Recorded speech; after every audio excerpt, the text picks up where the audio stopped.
आपका स्वागत है सुनील श्रीवास्तव डरावनी हिंदी स्टोरी पर, जहां डर और रहस्य हर कदम पर आपका इंतजार करते हैं।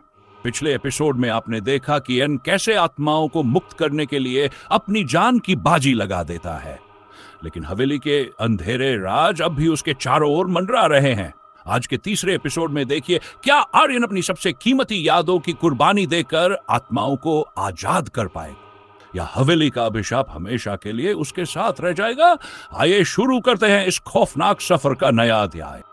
कहानी का तीसरा एपिसोड, मुक्ति या मौत। आर्यन ने किताब को हाथ में थामे हुए दीवारों पर चमकते हुए लाल निशानों की तरफ देखा। वह समझ चुका था कि यह केवल एक साधारण किताब नहीं है, यह उन आत्माओं को मुक्त करने की चाबी थी जो सदियों से इस हवेली में कैद थी।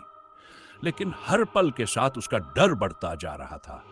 अचानक हवेली में मौजूद सभी आत्माओं ने एक स्वर में कहा, हमारी मुक्ति का समय आ गया है, लेकिन तुम्हें अपनी सबसे बड़ी कुर्बानी देनी होगी। आर्यन ने कांपते हुए पूछा, क्या कुर्बानी? आत्माओं ने जवाब दिया, तुम्हें अपनी सबसे बड़ी याद को छोड़ना होगा, वह याद जो तुम्हें इंसान बनाए रखती है। आर्यन की आंखों में अपनी मां की छवि उभर आई। वह जानता था कि अपनी मां से जुड़ी यादों को खोना अपनी पूरी आत्मा को खोने जैसा होगा, लेकिन हवेली की अंधेरी ताकतें अब उसे दूसरा रास्ता नहीं दे रही थी। वह किताब खोलता है और उसमें लिखे एक प्राचीन मंत्र को पढ़ना शुरू करता है। जैसे ही वह मंत्र पूरा करता है, हवेली हिलने लगती है, आत्माएं हवा में तैरने लगती है, चीखों और हंसी का अजीब मिश्रण पूरे माहौल को भर देता है। अचानक एक तेज रोशनी फैलती है और आत्माएं हवेली से निकलकर मुक्त हो जाती है। लेकिन उसी क्षण आर्यन के दिमाग से उसकी मां की हर याद धुंधली हो जाती है। वह हवेली से बाहर निकलने में सफल होता है, लेकिन उसकी आंखों में खालीपन और दर्द साफ झलकता है। गांव में लोग उसे देखकर चौंक गए।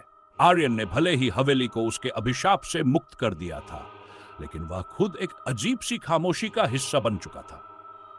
क्या आर्यन इस नुकसान से उबर पाएगा, या हवेली का अभिशाप अब भी उसके साथ रहेगा?